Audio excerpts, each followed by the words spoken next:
you and the seller. You Yeah. you mentioned that closings weren't guaranteed. For my last question, I wanted to actually ask you about that. I want you to tell me about two things, and we'll wrap up. Your most chaotic closing, and Mhm. secondly, your most rewarding closing. That could be a dollar value, that could be impact that you had on a buyer or a seller, but your most chaotic and your most rewarding closing. That's a good question. I want to think about. I think the most rewarding closing. That's a good question. I think it was just the first one. Not to say there's not been rewarding closings, but the Yeah. first time I sold, I found a client. It was an 8 unit, and I got the listing and sold it. The whole process Nice. for the first time was very rewarding, and it felt like the first time I could say, hey, I'm a commercial broker. I actually sold the property. Yep. That was very satisfying. Now, chaotic, like I I don't want to.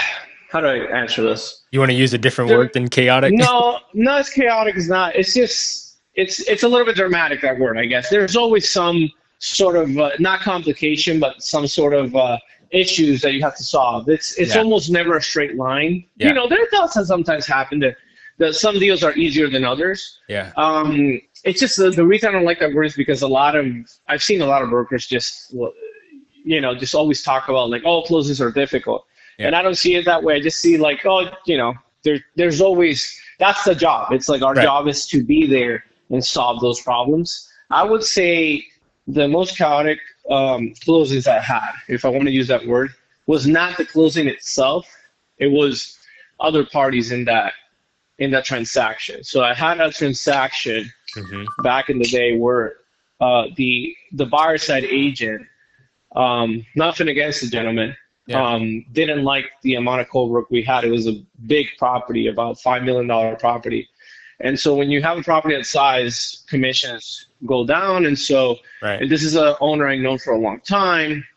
And also I was a little bit new, so I couldn't, well, really, there was not a lot of space to negotiate commissions in that. But I Gotcha. always been very transparent in how I offered, and I offered him half of it, and he didn't like it. He didn't like the amount we were getting. And it was generally half. That we both got 50-50. That was the closing statement.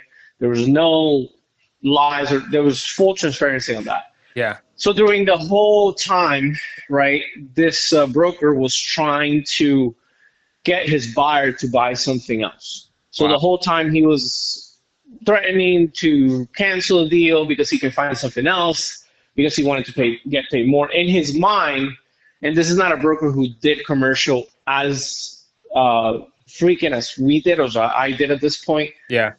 So in his mind, he saw that buyer as a paycheck for whatever commission he wanted. Yeah. And so he didn't understand, or didn't realize, like, in commercial, it's not so much about the potential paycheck you're going to get. It's about the deal you find.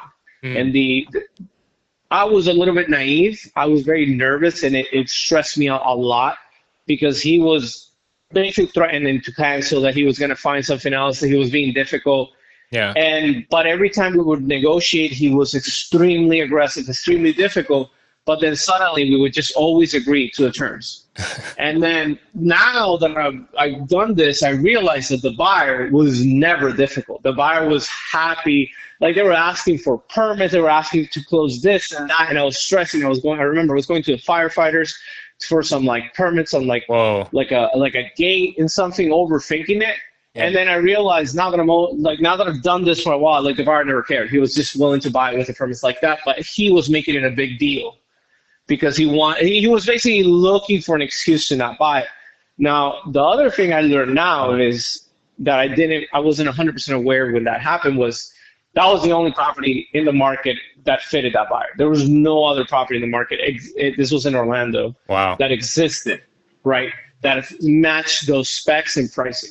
So there was really no other place he could go. Right. So unfortunately, I understand if maybe you have a great buyer, right? And you want to use that leverage to get paid a good commission. There's nothing wrong with that. But unfortunately, you also have to understand when you don't have the leverage and when you're making it difficult. So thankfully, it closed and nothing happened, right? And that was it.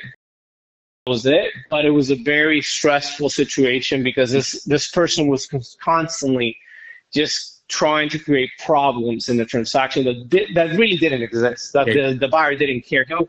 And that's, I think, I'm going to close this with this. There's something I've learned Hmm. in this business, and I think this is in all sales jobs, by the way.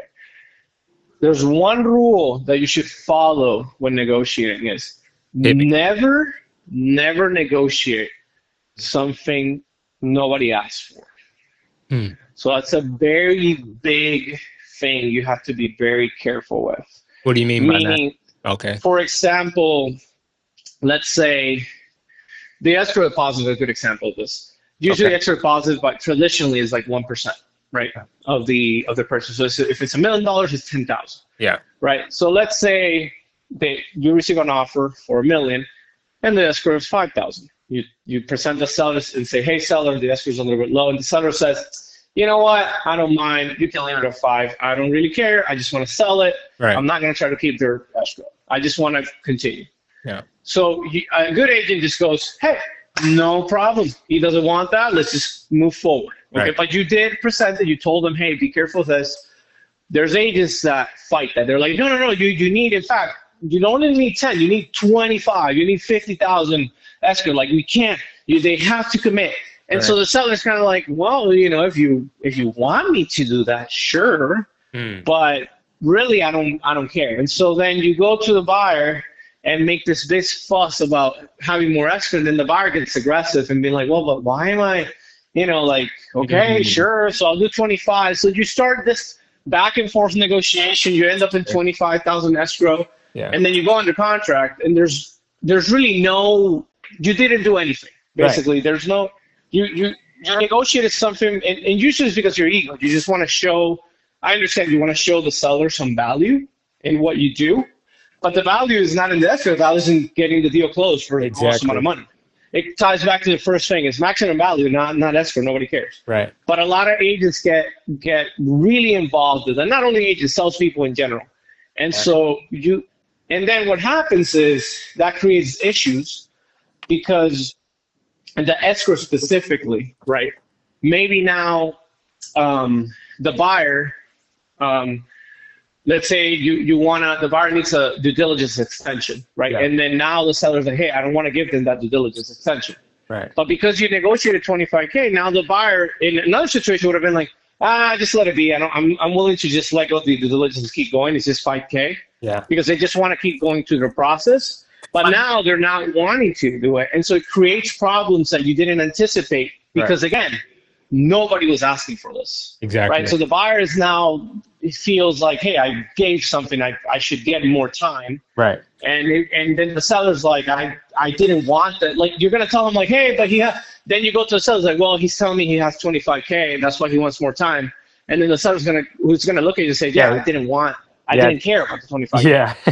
Yeah. Yeah, So that there you makes go. sense. That's the golden rule. You should never negotiate for something nobody asked for. No, that's a good way to wrap up. I'm sure you probably learned Yeah. that from that, for lack of better terms, chaotic experience. It sounds like that's Yeah. what you learned from that. But I learned it from yeah. other brokers doing it, and I realized that it always indirectly makes the transaction, creates friction, makes it more difficult with no need. Right. Unnecessary friction. Yep. Because there's going to be negotiation, so you have to use that rapport or leverage when it matters and when ideally what the seller or the buyer wants. Yeah. Right.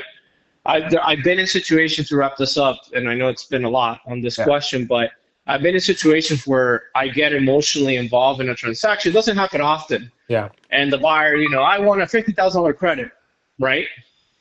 And I go to the seller, I'm like, I try to keep it neutral. I'm like, "Hey, this buyer wants a 50K credit," and I'm ready for the seller to say no. I'm gonna go and tell them no for these reasons. And I said, "You know what?" The seller goes, "Yeah, sure, give it to him." Yeah. And my knee-jerk reaction is, "But let's do. Why Yeah. don't we do 25?" No. Like even if I well, maybe if I tell them this way I can get you to, no. No. Like the seller said, "You know what? I'm good. Get them the 50K. I want to close. Yeah. I'm done." Don't negotiate for something nobody has asked for.